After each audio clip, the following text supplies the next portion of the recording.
Assalamualaikum warahmatullahi wabarakatuh. Perkenalkan, nama saya Devinanda Pratiwi, NIM 1860205222165. Video ini untuk menjawab soal UTS mata kuliah kurikulum dan pembelajaran yang diampu oleh Ibu Maftuha MPDI. Untuk soal yang pertama yaitu bagaimana kurikulum dapat disesuaikan dengan kebutuhan dan karakteristik siswa dalam konteks pembelajaran di sekolah. Kurikulum dapat disesuaikan dengan kebutuhan dan karakteristik siswa melalui beberapa langkah, yaitu dengan penilaian kebutuhan siswa, yaitu dengan memulai melakukan penilaian menyeluruh terhadap kebutuhan, minat, dan kemampuan siswa. Selanjutnya, fleksibilitas kurikulum, yaitu merancang kurikulum yang bersifat fleksibel, memungkinkan penyesuaian berdasarkan perkembangan siswa.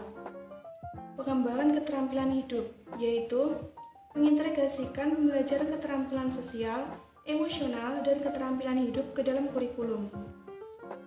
Dan evaluasi terus-menerus, yaitu melakukan evaluasi terus-menerus terhadap efektivitas penyesuaian yang telah dilakukan. Dengan pendekatan ini, sekolah dapat menciptakan lingkungan pembelajaran yang mendukung perkembangan holistik siswa sesuai dengan kebutuhan dan karakteristik mereka. Untuk soal yang kedua yaitu apa yang dimaksud dengan pembelajaran berbasis proyek dan bagaimana guru dapat mengintegrasikannya dalam kurikulum.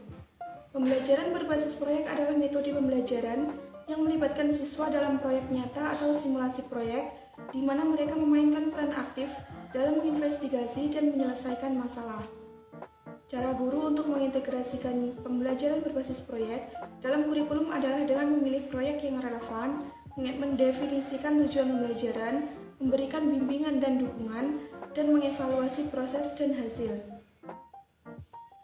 Dengan mengintegrasikan pembelajaran berbasis proyek dalam kurikulum, guru dapat memberikan pengalaman pembelajaran yang lebih mendalam, merangsang kreativitas, dan membantu siswa mengembangkan keterampilan yang relevan dengan kehidupan nyata.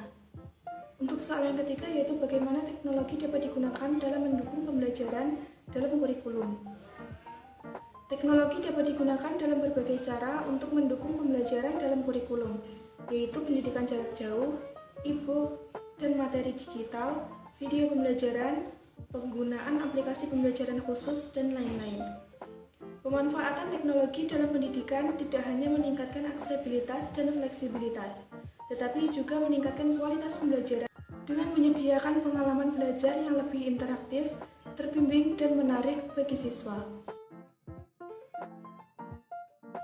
Untuk soal nomor 4 yaitu mengapa evaluasi kurikulum sangat penting dilakukan dan berikan contoh konkret evaluasi kurikulum. Evaluasi kurikulum sangat penting dilakukan karena memberikan gambaran tentang sejauh mana tujuan pendidikan tercapai, membantu mengidentifikasi keberhasilan atau kegagalan metode pengajaran, serta memungkinkan penyesuaian kurikulum dengan perkembangan zaman dan kebutuhan siswa. Contoh konkret evaluasi kurikulum bisa melibatkan analisis hasil tes siswa untuk mengukur pemahaman mereka terhadap materi pelajaran. Jika hasil tes menunjukkan sebagian besar siswa kesulitan pada topik tertentu, guru dan pengelola sekolah dapat mengevaluasi metode pengajaran yang digunakan untuk topik tersebut. Apakah penggunaan materi ajar yang kurang memadai, strategi pengajaran yang tidak efektif, atau perlunya pendekatan sumber daya untuk mendukung pembelajaran. Untuk soal yang kelima yaitu jelaskan dan berikan contoh konkret guru dalam melakukan penilaian dalam pembelajaran yang efektif. Penilaian dalam pembelajaran merupakan proses penting yang dilakukan oleh guru untuk mengukur sejauh mana siswa telah mencapai tujuan pembelajaran. Guru yang efektif dalam melakukan penilaian memahami prinsip-prinsip penilaian yang baik, objektif, dan relevan. Contoh konkret guru dalam melakukan penilaian dalam pembelajaran yang efektif adalah dengan menggunakan berbagai jenis penilaian, merencanakan penilaian sesuai tujuan pembelajaran, memberikan umpan balik atau feedback yang konstruktif, menggunakan kriteria penilaian yang jelas, dan lain-lain. Dengan menerapkan pendekatan-pendekatan ini, guru dapat melakukan penilaian dalam pembelajaran yang efektif, membantu siswa mencapai potensi maksimal mereka. Sekian jawaban dari saya, kurang lebihnya saya mohon maaf.